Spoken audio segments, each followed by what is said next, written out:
محمد بن قاسم نے اس خط کا جواب بہت سختی سے دیا اور راجہ داہر کی دھمکی کی کوئی پرواہ نہ کی۔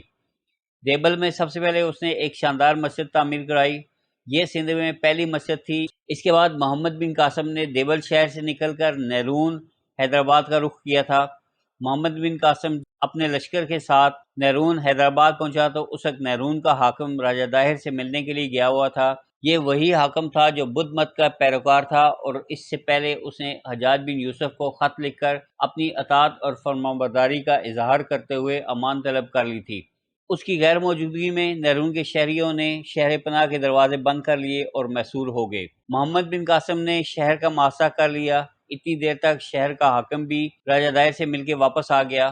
آتے ہی اس نے شہر کے دروازے کھلوا دیے۔ محمد بن قاسم اور اس کے لشکریوں کا شاندار طریقے سے استقبال کیا، ان کو شہر میں لایا، نہایت بیش قیمت تحائف پیش کیے اور محمد بن قاسم اور اس کے لشکریوں کی مہمانداری کا پورا انتظام کیا، اور محمد بن قاسم کو اس نے یقین دلایا کہ نیرون کے رہنے والے مسلمانوں کے سچے وفادار ہیں۔ اس کے اس طرز عمل سے محمد بن قاسم خوش ہوا اور اس نے بھی نیرون کے حاکم کو انعام و اکرام سے نوازا۔ اس طرح نیرون یعنی حیدرآباد بغیر جنگ کے فتح ہو گیا۔ نیرون یعنی حیدرآباد میں قیام کے دوران محمد بن قاسم نے وہاں ایک مسجد تعمیر کروائی، مسجد کے امام اور مؤذن مقرر کیے اور وہاں 5 وقتہ باجماعت نماز کا اہتمام کیا۔ اس کے بعد محمد بن قاسم نے اپنے لشکر کے ساتھ نیرون سے نکل کر سیوستان کا رخ کیا۔ سیوستان کی طرف جاتے ہوئے سب سے پہلے محمد بن قاسم نے موج کے مقام پر اپنے لشکر کے ساتھ پڑاؤ کیا۔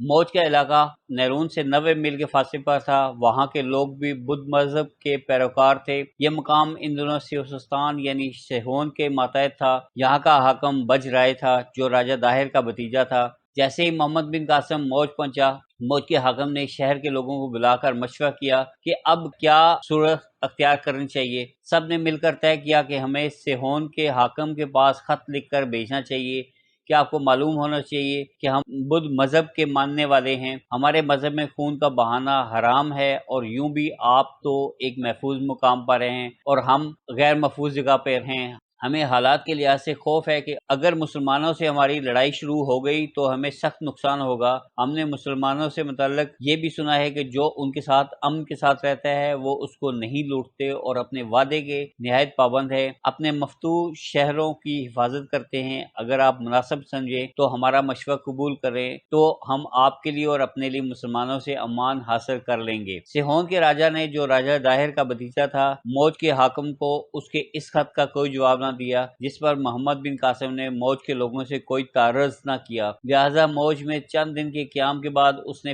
پیش قدمی شروع کی۔ اب اس نے سیہون شہر کا رخ کیا تھا۔ سیہون اس وقت بھی اس علاقے کا مشہور شہر تھا۔ سیہون میں لوگوں کو جیسے ہی محمد بن قاسم کی آمد کی خبر ملی، وہ فوراً ہی قلعہ بند ہو کر بیٹھ گئے۔ محمد بن قاسم نے جب دیکھا کہ سیہون کا لشکر جنگ کرنے کے لیے تیار ہے تو اسے اپنی منجنیقیں نصب کی اور شہر کی فصیل پر سنگباری شروع کر دی۔ قلعے کے اندر کے لوگ سنگباری سے گھبرا اٹھے۔ وہ اپنے راجہ بج رائے کے پاس گئے اور اس سے مشورہ کیا کہ وہ جنگ ترک کر کے مسلمانوں سے صلح کر لے، لیکن بج رائے نہ مانا۔ آخر شہریوں نے محمد بن قاسم کو کہلا بھیجا کہ ہم لوگ غریب کسان، بیوپاری اور کاریگر ہیں، ہمیں لڑائی سے کوئی غرض و غایت نہیں، ہم لوگ حاکم شہر بج رائے سے متنفر ہیں۔ اس کے علاوہ آپ یقین کیجئے بج رائے کے پاس اتنا لشکر نہیں کہ وہ آپ کا مقابلہ کر سکے۔ محمد بن قاسم کو جب یہ اطلاع ملی تو اس نے اپنے حملوں میں اور تیزی پیدا کر دی۔ محمد بن قاسم لگاتار 1 ہفتہ تک مسلسل آمد شب و روز حملے کرتا رہا، یہاں تک کہ سیہون کے